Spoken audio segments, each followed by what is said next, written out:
Ala di sini sekarang Ala berada di Tanjung Piandang, projek Indonesia yang pertama. Rumah ini berkawasan 1702 square feet, ada 5 bilik tidur dan 5 bilik air.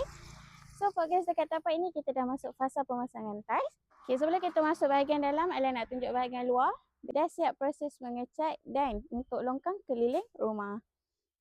So, untuk pilih dekat luar ini adalah tambahan daripada owner. Okay, untuk bahagian dalam dah siap pemasangan ceiling. Tapi untuk ceiling ni, owner ada request untuk pasang ceiling.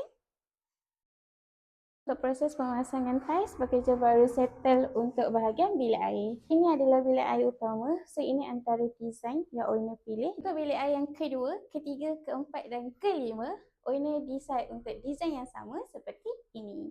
So, itu saja update progres dekat tapak ni. Nantikan next progress bagi anda yang ada tanah area Tanjung Piandang atau Utara Perak, ada bajet secara tunai. Tunggu apa lagi roja-roja ni. Bye-bye.